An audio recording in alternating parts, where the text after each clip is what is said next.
Selamat bermalam minggu wahai para pejantan tangguh Budayanti. Sekarang kita akan kembali lagi diperlihatkan dengan Xiao Yan yang pada saat ini dikeroyok oleh dua orang dari Taiksu. Lalu Xiao Yan pada saat ini telah bergabung dengan klon Yong He dan ekspresi di mata Xiao Yan dipenuhi dengan kegilaan. Xiao Yan pada saat ini tersenyum menatap ke arah dua sosok yang terlihat terpisah. Melihat ekspresi familiar dari Xiao Yan ini, nomor 3 juga pada saat ini seketika membeku. Secara alami Taiksu nomor 3 mengetahui ekspresi Xiao Yan di dalam pertempuran sebelumnya. Bersamaan dengan ekspresi ini yang muncul, Xiao Yan juga memancarkan aura seorang langkah ke-6 keabadian. Taiksu nomor 3 juga akhirnya segera berteriak kepada Taiksu nomor 4 agar mereka jangan ragu dan segera mengambil tindakan untuk menekan Xiao Yan. Begitu selesai berbicara, pada akhirnya Taiksu nomor 3 segera mempersiapkan serangan kuat miliknya. Sebelum itu sosoknya berteriak ketika mengeluarkan teknik alam maya dan gelap yang sangat berat. Teknik dari Taiksu nomor 3 ini merupakan gravitasi serta tekanan yang terkondensasi dari ratusan dewa Taiksu. Tidak perlu diragukan lagi mengenai kekuatan penekanan yang dirinya pancarkan. Tubuh Xiao Yan juga pada saat ini langsung tenggelam dan tekanan yang berat langsung membuat Xiao Yan ditekan. Namun meskipun begitu, Xiao Yan sudah mengalami hal ini pada saat sebelumnya ketika Xiao Yan tidak bisa bergerak. Menghadapi tekanan berat ini, Xiao Yan pada saat ini sudah bisa bergerak setelah Xiao Yan bergabung dengan klon Yong He. Kekuatan Xiao Yan pada saat ini telah melonjak. Kekuatan Xiao Yan berada di langkah ke-6 keabadian dan bahkan sebanding dengan langkah ke-7 keabadian. Penekanan ini hanya membuat Xiao Yan merasa sedikit tidak nyaman dan hal tersebut hanya memperlambat pergerakan Xiao Yan. Sementara itu di sisi lain, pada saat ini Tao nomor 3 memegang pedang penekan kehampaan dan bersiap menyerang Xiao Yan. Taiksu nomor 4 juga membuang tombak yang sebelumnya dirinya rampas dan segera menggantinya dengan tombak miliknya sendiri. Keduanya pada akhirnya segera menyerang Xiao Yan satu demi satu dari arah yang berbeda. Di tengah-tengah penekanan ini, berhadapan dengan dua orang kuat Taiksu memang merupakan sebuah ujian besar bagi Xiao Yan. Ekspresi kegilaan pada saat ini kembali melonjak dan semakin intens di wajah Xiao Yan. Momentum kuat dari langkah ke-6 keabadian segera meledak dari tubuh Xiao Yan. Kekuatan keabadian ini berubah menjadi api dan guntur yang dengan cepat mengalir ke pedang berat misterius. Sayap Dewa Bela Diri di belakang Xiao Yan juga tiba-tiba bergetar menyebabkan Xiao Yan yang sebelumnya melambat pada saat ini kembali normal. Ledakan pada akhirnya segera terjadi dengan Xiao Yan yang pada saat ini melesat. Xiao Yan bergegas menjatuhkan pedang berat miliknya ke arah Taiksu nomor 3. Tabrakan keras seketika terjadi dan kedua belah pihak pada saat ini sedikit mundur. Begitu Xiao Yan melesat mundur, Xiao Yan langsung berbalik dan melesat menuju ke arah Taiksu nomor 4. Pertempuran sengit di antara ketiganya pada saat ini seketika terjadi dengan Xiao Yan yang bertarung melawan dua orang. Medan perang juga pada saat ini berubah dengan cepat. Di sisi lain, Dewa Kematian juga tanpa sadar telah mencapai pusat dari medan perang. Sosoknya menggumamkan kata-kata 823. Kemanapun Dewa Kematian pergi, para prajurit Taiksu benar-benar tidak akan bisa mengelak. Tetapi meskipun banyak orang-orang Taiksu yang dihabisi oleh Dewa Kematian, banyak lesatan cahaya yang pada saat ini berterbangan dari Dewa Taiksu. Sosok-sosok ini adalah sosok-sosok yang baru saja dihabisi oleh Dewa Kematian yang baru saja dibangkitkan. Dengan begitu maka hingga pada saat ini di dalam pertempuran jumlah dari orang Taiksu tidak banyak berubah. Permaisuri juga pada saat ini menyipitkan matanya dan dirinya tidak pernah mengira bahwa Taiksu memiliki kekuatan yang begitu menakutkan. Jiang Xiang yang di sebelah Permaisuri juga pada saat ini merasakan adanya sesuatu yang aneh. Setelah cukup lama mengamati situasi, dirinya pada akhirnya menemukan bahwa setelah para prajurit Taiksu ini dibersihkan, Void God Armor mereka menghilang sebelum akhirnya sosok-sosok lain segera muncul melesat terjun ke dalam medan pertempuran. Jiang Xiang yang pada akhirnya segera berkata kepada permaisuri bahwa dirinya pada saat ini memiliki sebuah pengamatan. Tampaknya orang-orang Taiksu ini benar-benar mengandalkan Void God Armor masing-masing. Sebaiknya mereka segera memerintahkan tentara untuk mengambil Void God Armor sesegera mungkin. Setelah menghabisi para prajurit Taiksu, mereka semua harus segera mengambil armor tersebut. Dengan cara ini maka sepertinya situasi pertempuran akan dapat segera diselesaikan.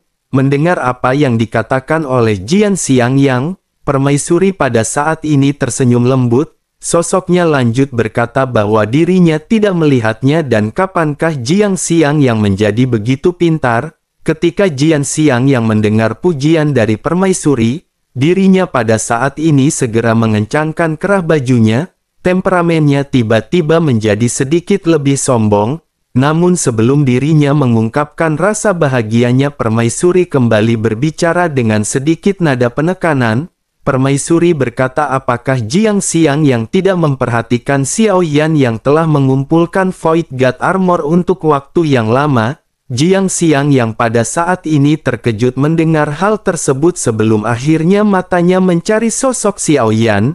Jiang Xiang yang pada akhirnya menatap ke arah Xiao Yan yang pada saat ini bertempur melawan dua orang kuat dari Taiksu. Dilihat dari jumlah kristal merah di dada masing-masing, Jiang Xiang yang tahu bahwa Xiao Yan sedang berhadapan dengan ahli papan atas Taiksu. Selain itu, Xiao Yan pada saat ini tampaknya benar-benar bisa mengimbangi dua orang kuat dari Taiksu ini.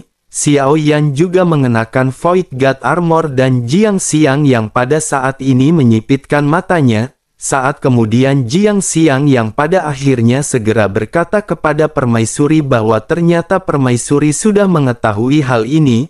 Lalu jika begitu permasalahannya, mengapa permaisuri tidak segera memberikan perintah untuk mengambil Void God Armor? Jika mereka melakukan hal ini maka prajurit Taiksu akan menjadi lebih sedikit dan perang akan bisa mereka menangkan. Menanggapi hal tersebut, permaisuri pada saat ini dengan sedikit serius segera berbicara kepada Jiang Xiang yang, permaisuri menjelaskan bahwa dirinya telah mengatur perencanaan untuk semua prajurit. Dengan begitu pada saat ini apa sesungguhnya yang Jiang Xiang yang ragukan dari keputusan permaisuri? Jiang Xiang yang pada saat ini tertegun mendengar apa yang dikatakan oleh permaisuri. Sementara itu permaisuri kembali bertanya kepada Jiang Xiang yang apakah dirinya pada saat ini takut akan kehidupan dan kematian di dalam pertempuran. Jiang Xiang yang buru-buru menangkupkan tangannya dengan serius dan segera menggelengkan kepalanya. Jiang Xiang yang lanjut menjelaskan bahwa dirinya sesungguhnya tidak pernah takut pada hidup dan mati.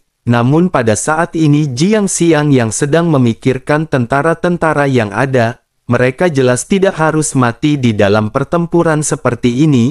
Permaisuri pada saat ini sedikit melirik ke arah Jiang Xiang yang baru saja berbicara. Sementara itu Jiang Xiang yang menyadari ada sesuatu yang tidak beres dan kembali menangkupkan tangannya dengan penuh hormat. Jiang Xiang yang lanjut berkata bahwa permaisuri telah membuat keputusan yang tidak terhitung jumlahnya. Permaisuri juga telah memungkinkan para prajurit memenangkan pertempuran berulang kali. Mereka juga selalu meraih kemenangan besar dengan kekuatan paling sedikit dan semua itu disusun oleh permaisuri. Jiang Xiang yang ingin meminta maaf karena kebingungan yang pada saat ini melanda di benak Jiang Xiang yang, permaisuri pada saat ini tidak menanggapi perkataan yang baru saja keluar dari mulut Jiang Xiang yang. Jiang Xiang yang juga pada saat ini tidak terus banyak bacot dan kembali menatap ke arah pertempuran. Sementara itu di sisi lain pedang dari Dewa Kematian benar-benar telah memberikan pukulan terakhir terhadap orang-orang dari Taiksu. Begitu dirinya menghancurkan salah satu prajurit dari Taiksu, dirinya menggumamkan angka 1000. Suara dari Dewa Kematian ini sangat pelan sehingga tampaknya hanya dirinya yang bisa mendengar gumaman tersebut. Setelah mengatakan hal itu, Dewa Kematian juga pada akhirnya seketika mundur. Seperti apa yang dijanjikan dirinya, pada akhirnya hanya menghabisi 1000 orang. Setelah menghabisi 1000 prajurit Taiksu, dirinya berhenti mengambil tindakan dan berubah menjadi gumpalan asap hitam. Sosoknya lanjut menghilang dari pandangan semua orang dan kembali ke labu dewa bermata 9 di cincin penyimpanan Xiaoyan. Xiaoyan yang sedang bertarung sengit saat ini tidak menyadari kembalinya dewa kematian. Xiaoyan juga tidak berniat meminta bantuan dari dewa kematian. Xiaoyan pada saat ini sesungguhnya merasakan adanya manfaat dari pertempuran yang Xiaoyan hadapi. Gravitasi yang pada saat ini mengekang Xiaoyan benar-benar membuat Xiaoyan harus menggunakan kekuatannya sendiri untuk melawan kekuatan yang menindas. Xiaoyan juga harus berhadapan dengan dua orang kuat Taiksu di bawah tekanan ini dan hal tersebut benar-benar menempa kekuatan fisik Xiaoyan. Dengan begitu maka pondasi origin Qi Xiaoyan akan benar-benar meningkat pesat. Selain itu dengan bantuan dari kekuatan keabadian yang diberikan kepada Xiaoyan oleh klon Yonghe, Xiaoyan mampu mengerahkan kekuatan guntur penghancur kehampaan yang belum pernah terjadi sebelumnya. Urat guntur penghancur kehampaan di tubuh Xiaoyan juga tanpa sadar menembus hingga 50 saluran. Urat ini mengalir di pembuluh darah Xiaoyan. Semakin banyak urat guntur yang terbentuk maka akan semakin besar kekuatan Xiaoyan. Selain itu Xiaoyan juga menggunakan kekuatan keabadian yang dahsyat kepada jantung api. Api di tubuh Xiaoyan berubah setiap saat dan hal ini mengejutkan nomor 3 dan nomor 4. Yang paling mengejutkan bagi mereka adalah api ungu merah yang muncul di tubuh mereka. Nyala api ini sepertinya diam-diam merampas vitalitas keduanya. Inilah yang pada akhirnya membuat meskipun mereka menggunakan kekuatan dahsyat masing-masing mereka tidak bisa menerima keuntungan dari Xiaoyan. Selain itu Taiksu nomor 4 juga merasakan adanya transmisi suara yang luar biasa ke telinganya. Sosoknya segera bertanya kepada nomor 3 apakah dirinya mendengar hal tersebut. Sepertinya ada seseorang yang sedang menabuh gendera perang bersamaan. Taiksu nomor 3 pada saat ini segera menganggukkan kepalanya dan berkata bahwa dirinya juga mendengarnya. Keduanya pada akhirnya memperhatikan suara tersebut sebelum akhirnya mereka menyadari bahwa suara tersebut bersumber dari Xiaoyan. Orang biasa hanya memiliki satu jantung tetapi Xiaoyan benar-benar berbeda. Di sisi kiri dada Xiaoyan ada jantung iblis yang diwariskan oleh Raja Iblis Tianhe. Warisan ini benar-benar membuat Xiaoyan akan menjadi semakin kuat dan lebih berani ketika bertempur.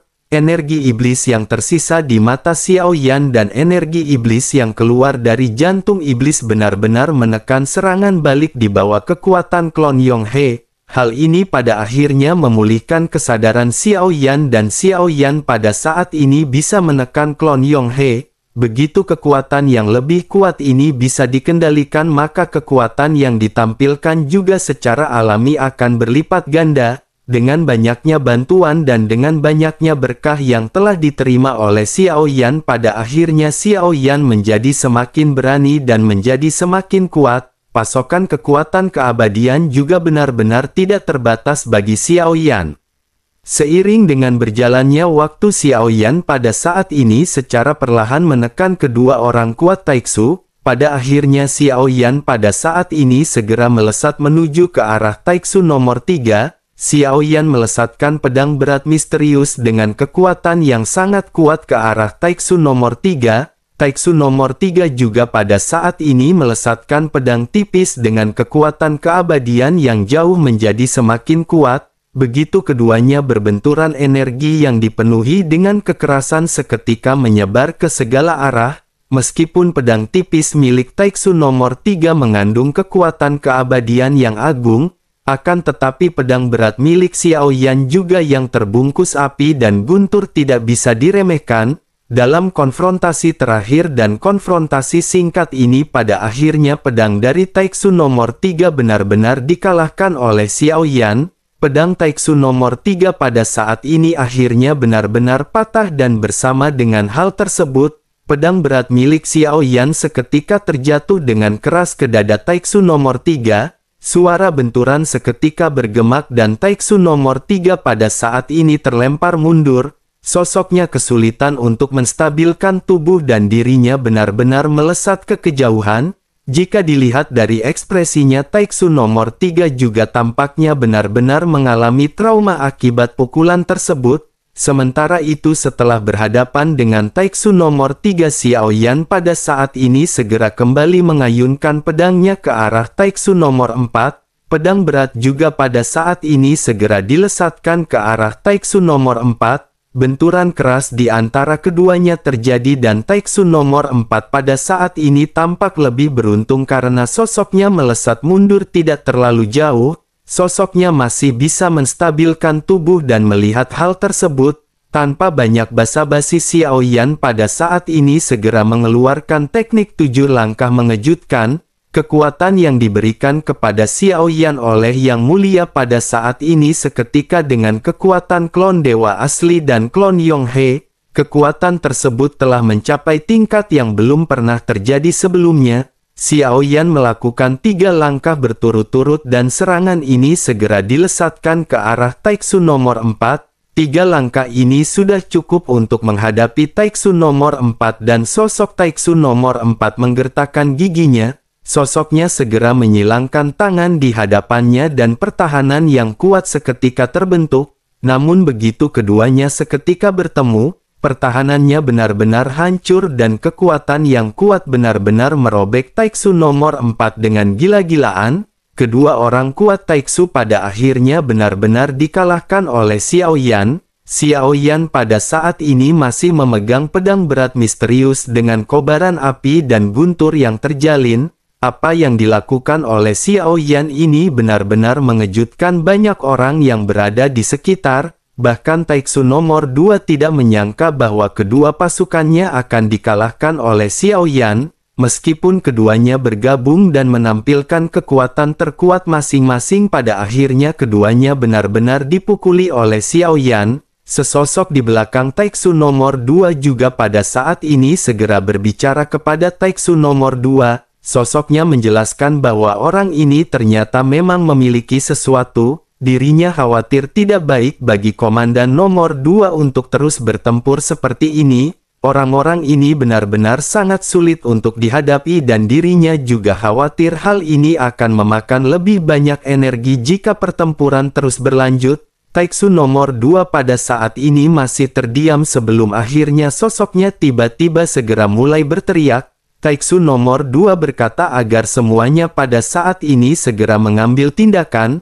Mereka harus menangkap orang ini dengan cara apapun dan mereka harus bergegas. Begitu suara ini keluar, ekspresi dari Taeksu nomor 2 juga pada saat ini menjadi semakin ganas. Semua orang yang berada di belakangnya juga pada saat ini menangkupkan tangannya dan mengikuti pergerakan dari Taeksu nomor 2. Begitu melesat Taeksu nomor 2 pada saat ini berteriak bahwa dirinya ingin orang ini hidup-hidup.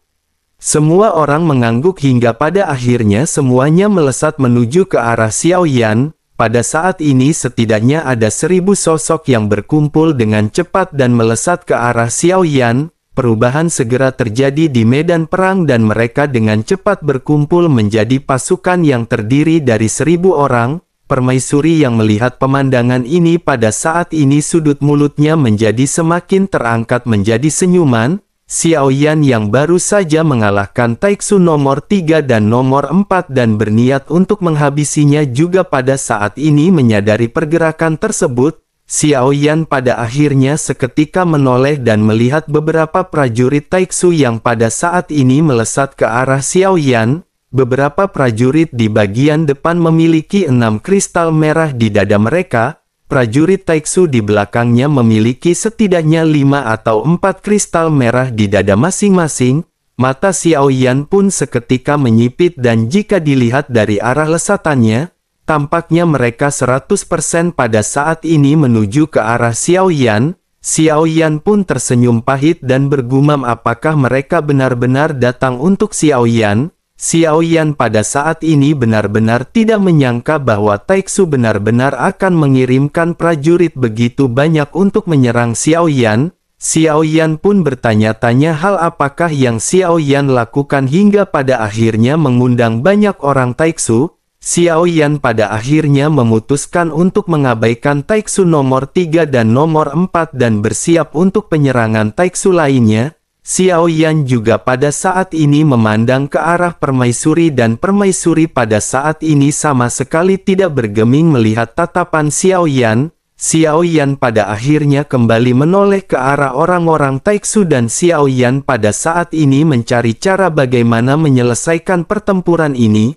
Bersamaan dengan Xiao Yan yang pada saat ini sedang merenung, sebuah suara yang familiar terdengar di telinga Xiao Yan. Suara tersebut bertanya kepada Xiao Yan apakah Xiao Yan pada saat ini takut. Xiao Yan pun seketika menoleh begitu Xiao Yan mendengar suara tersebut. Xiao Yan melihat sosok Jiang Xiangyang yang pada saat ini membawa prajurit. Xiao Yan pun tersenyum pahit sebelum akhirnya berkata kepada Jiang Xiangyang apakah Xiao Yan terlihat memiliki ketakutan. Jiang Xiangyang pada saat ini sedikit terdiam sebelum akhirnya berbalik untuk pergi dan berkata jika begitu permasalahannya maka dirinya akan membiarkan Xiao Yan bertempur sendirian.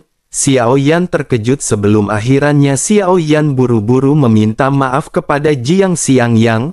Meskipun keadaan saat ini masih bisa dipertahankan untuk sementara waktu oleh Xiao Yan, meskipun Xiao Yan masih bisa berhadapan dengan mereka setelah menggabungkan klon dewa asli dan klon Yonghe, tetapi hal ini terlalu berat. Dampak dari penggabungan ini juga akan benar-benar mempengaruhi tubuh asli Xiao Yan di dalam pertempuran. Xiao Yan pasti tidak akan bisa bertahan lama di dalam pertempuran. Oleh karena itu akan sangat baik bagi Xiao Yan jika pada saat ini dirinya memiliki bala bantuan. Sementara itu Jiang Xiangyang pada saat ini terdiam dan kembali menoleh ke arah Xiao Yan dan mulai menjelaskan. Jiang Xiangyang berkata bahwa pertempuran ini adalah ujian besar bagi Xiao Yan. Jika Xiao Yan ingin membuat terobosan maka Xiao Yan harus mengatasi beberapa kesulitan sendirian. Jiang Xiangyang memang akan mengambil tindakan tetapi Xiao Yan mungkin masih akan menghadapi pengepungan yang sengit. Xiao Yan kali ini benar-benar harus bersiap untuk sebuah pertempuran berdarah. Xiao Yan menyadari apa yang dikatakan oleh Jiang Xiangyang ini bukanlah sebuah lelucon. Xiao Yan pun menangkupkan tangannya dan segera mengucapkan terima kasih atas nasihat senior. Sementara itu di sisi lain melihat pengepungan yang dipimpin oleh Taiksu nomor 2 dalam sekejap mata, baik Taiksu nomor 3 dan nomor 4 mengambil kesempatan untuk mundur terlebih dahulu. Sementara itu prajurit yang dipimpin oleh Taiksu nomor 2 yang pada saat ini tiba dalam sekejap di hadapan Xiao Yan seketika membentuk setengah lingkaran. Mereka mengelilingi Xiao Yan dan Jiang Xiangyang dan kedua belah pihak tidak mengatakan apapun. Pertempuran pada akhirnya akan segera pecah di antara kedua belah pihak. Taiksu nomor 2 lanjut segera memimpin kelompok di belakangnya bergegas ke arah Xiao Yan. Sementara itu Jiang Xiangyang pada saat ini tanpa sadar bergumam apakah sesungguhnya yang menarik perhatian orang-orang Taiksu ini kepada Xiao Yan. Menanggapi hal tersebut Xiao Yan dengan acuh tak acuh segera berkata sepertinya hal itu karena Void God Armor di tubuh Xiao Yan. Mendengar apa yang dikatakan oleh Xiao Yan, Jiang Xiangyang pada saat ini segera menggelengkan kepalanya. Jiang Xiangyang lanjut berkata sepertinya bukan itu yang diincar oleh orang-orang Taiksu ini. Jiang Xiangyang khawatir semua ini karena Void God Armor di dalam cincin penyimpanan Xiao Yan. Mendengar apa yang dikatakan oleh Jiang Xiangyang, Xiao Yan pada saat ini tiba-tiba mengangkat alisnya. Xiao Yan pada saat ini tampak mengerti dan sepertinya apa yang dikatakan oleh Jiang yang memang benar. Orang-orang Taiksu ini benar-benar sangat memperhatikan dan sangat menjaga Void God Armor. Melihat Xiao Yan yang terus-menerus mencolong God Armor tentu saja membuat mereka semakin geram. Xiao Yan pada akhirnya menganggukkan kepalanya setelah menyadari mengenai hal ini. Sementara itu Jiang yang pada saat ini bersiap dengan pedang miliknya dan berkata bahwa mereka memiliki banyak orang kuat di sini. Oleh karena itu berhati-hati dan jangan berharap terlalu banyak dari Jiang yang dan yang lainnya. Bagaimanapun mereka semua di sini ada untuk menghabisi Xiao Yan. Xiao Yan pada saat ini menganggukkan kepalanya dan Xiao Yan menatap ke arah sosok-sosok yang bersiap untuk melakukan penyerangan. Bersamaan dengan hal tersebut Xiao Yan juga melihat Taiksu nomor 3 dan nomor 4 yang pada saat ini tampaknya telah pulih. Keduanya pada saat ini ikut terjun dalam pertempuran dan Xiao Yan kembali menggertakkan gigi. Bersamaan dengan hal tersebut sosok-sosok Taiksu pada akhirnya benar-benar memulai penyerangan dengan melesatkan banyak anak panah. Xiao Yan pun segera memutar pedang berat misterius di tangannya dan segera mengayunkannya untuk menahan anak-anak panah tersebut. Anak-anak panah ini sangat cepat dan kuat dan akan cukup sulit untuk menghalau mereka semua. Kekuatan keabadian di dalam tubuh Xiao Yan juga pada saat ini seketika mulai dicurahkan.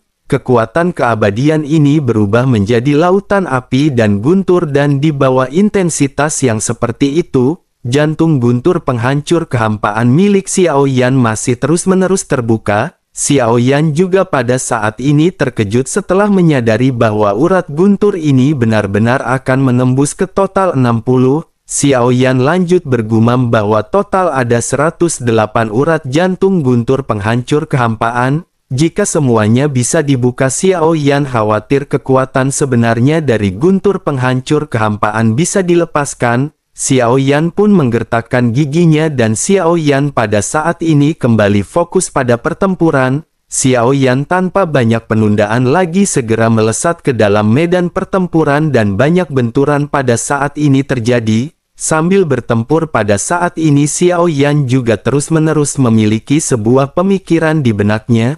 Xiao Yan menyadari bahwa situasi pertempuran saat ini sengaja diciptakan oleh Yuan Er bagi Xiao Yan. Hal ini bertujuan untuk Xiao Yan agar membuat terobosan di dalam pertempuran. Jika begitu permasalahannya, Xiao Yan juga berharap Xiao Yan bisa menerobos ke alam leluhur Dogat di dalam pertempuran kali ini.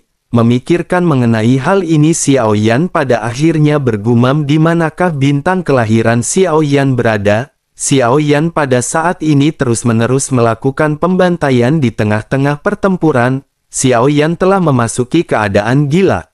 Namun kegilaan tersebut pada saat ini masih bisa dikontrol oleh Xiao Yan. Selain itu lautan bintang di dantian Xiao Yan juga pada saat ini kembali melonjak. Lautan bintang ini menelan dan menyerap semua esensi Origin Ki di sekitar dan terus-menerus berubah menjadi bintang Origin Ki. Jumlah bintang di lautan bintang Xiao Yan dalam pertempuran ini benar-benar bertambah hingga mencapai 42 miliar. Xiao Yan menjadi semakin bersemangat dan Xiao Yan pada saat ini menjadi semakin agresif di dalam pertempuran.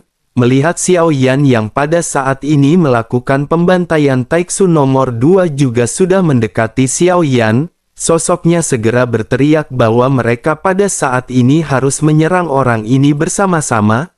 Begitu itu selesai berbicara, belasan prajurit pada saat ini yang setidaknya memiliki 5 kristal merah di dada mereka mengangguk. Mereka semua mengeluarkan senjata terkuat di tangan masing-masing dan segera mengikuti Taiksu nomor 2. Kekuatan keabadian yang kuat pada saat ini terpancar di antara mereka ketika melesat menuju ke arah Xiao Yan. Tidak ada dialog yang diperlukan di antara mereka karena mereka pada saat ini benar-benar terlihat fokus. Serangan yang kuat pada saat ini menyapu Xiao Yan dan pada saat ini, sayap dewa bela diri Xiao Yan telah terkondensasi di belakang punggungnya. Kecepatan Xiao Yan juga segera meningkat dan Xiao Yan terus-menerus menghindari serangan intensif dari belasan sosok Taiksu. Bersamaan dengan hal tersebut pedang berat misterius juga pada saat ini meledakkan api dan guntur yang menghantam beberapa sosok Taiksu. Melihat apa yang ditampilkan oleh Xiao Yan, Zuchi yang berada di kejauhan juga semakin tercengang. Tanpa sadar sosoknya bergumam bahwa ini adalah kekuatan keabadian yang begitu kuat. Dalam serangan seperti ini bahkan langkah ke-6 mungkin tidak akan dapat menahannya. Dirinya tidak tahu bagaimana Xiao Yan bisa menyelesaikan krisis yang seperti ini. Jika pertempuran ini terus berlanjut sepertinya Xiao Yan benar-benar akan ditekan. Kecuali Xiao Yan masih bisa memanggil manusia perunggu sebelumnya. Xiao Yan tampaknya benar-benar akan terjatuh dalam kerugian. Zuchi pada saat ini menggertakkan giginya dan Zuchi benar-benar tidak berniat untuk terjun ke dalam pertempuran, meskipun pada saat ini Zuchi hanya mengirimkan 2 klon, tetapi Zuchi benar-benar tidak ingin kehilangan 2 klonnya lagi. Selain itu Zuchi juga harus mempertahankan kekuatannya karena tidak ada yang tahu situasi seperti apa yang akan terjadi di masa depan di dalam pertempuran seperti ini. Zuchi hanya bisa terdiam sambil menyipitkan matanya menatap ke arah pertempuran yang sengit yang dialami oleh Xiao Yan. Sementara itu di pusat benturan banyak suara teredam pada saat ini berlanjut di medan perang. Belasan sosok pada saat ini terlihat menghalangi jalan Xiao Yan, tetapi dalam situasi seperti ini, sayap dewa bela diri milik Xiao Yan terus-menerus membuat Xiao Yan bisa meloloskan diri. Tetapi meskipun begitu ada juga beberapa serangan yang benar-benar bisa mengenai tubuh Xiao Yan. Dengan kekuatan fisik milik Xiao Yan pada saat ini Xiao Yan sama sekali tidak menderita luka. Hanya saja Void God Armor yang digunakan oleh Xiao Yan semakin lama semakin hancur di tengah pertempuran. Dada dan pinggang dari Void God Armor pada saat ini benar-benar hancur akibat benturan dari orang-orang kuat Taiksu. Xiao Yan pun menggertakkan giginya dan beruntung Xiao Yan mengetahui karakteristik dari Void God Armor yang dapat saling memperbaiki. Xiao Yan pada saat ini juga memiliki banyak Void God Armor yang disimpan di dalam cincin penyimpanannya. Xiao Yan pada akhirnya mengeluarkan salah satu Void God Armor secara acak dan mengubahnya menjadi cairan sebelum akhirnya menempelkannya pada Void God Armor milik Xiao Yan. Void God Armor yang sebelumnya rusak pada akhirnya benar-benar diperbaiki dalam waktu sekejap. Melihat Void God Armor di tubuh Xiao Yan yang langsung terlihat baru, sebagai prajurit Taiksu tentu saja mereka secara alami tahu bagaimana Xiao Yan melakukannya. Mengkonsumsi Void God Armor seperti ini adalah sesuatu yang tidak bisa mereka terima dari Xiao Yan. Taiksu nomor 2 juga pada saat ini meraung ketika memerintahkan semuanya untuk memperkuat serangan dan menekan Xiao Yan dengan cepat. Belasan sosok pada akhirnya mengangguk dan mereka pada saat ini kembali melesatkan serangan yang seperti hujan. Banyak serangan pada saat ini menyelimuti Xiao Yan seperti jaring di langit. Xiao Yan tidak memiliki kesempatan untuk menyerang sama sekali di dalam pertempuran sengit ini. Meskipun Xiao Yan masih terus bisa menghindar tetapi pada akhirnya masih juga terkena pukulan oleh orang-orang kuat dari Taiksu. Di tengah-tengah pertempuran ini Xiao Yan juga menyadari bahwa orang-orang Taiksu ini tidak mengeluarkan semua kekuatan mereka. Dengan begitu maka hanya ada satu kemungkinan dan sepertinya mereka ingin menangkap Xiao Yan hidup-hidup. Xiao Yan pada akhirnya bergumam sepertinya mereka tidak ingin Xiao Yan mati di dalam pertempuran. Tampaknya bagi Taiksu Xiao Yan seperti sebuah misteri besar yang harus dipecahkan.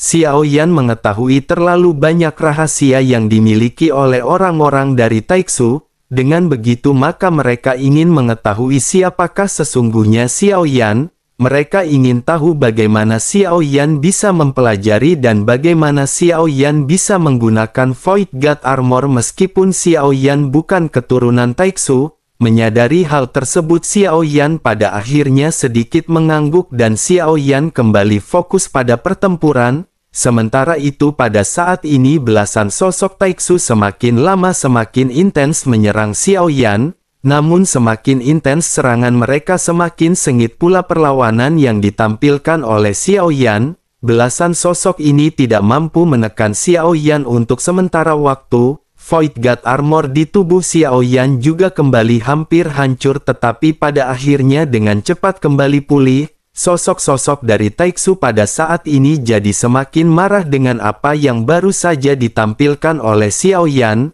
Mereka kembali meningkatkan serangan masing-masing dan Xiao Yan pada saat ini akhirnya menggertakkan gigi. Xiao Yan pada saat ini harus mencari cara bagaimana agar Xiao Yan bisa berhadapan dengan sosok-sosok tersebut. Xiao Yan terus-menerus berpikir dan untuk saat ini Xiao Yan hanya bisa bertahan dari pengepungan orang-orang kuat dari Taiksu yang bau labu busuk.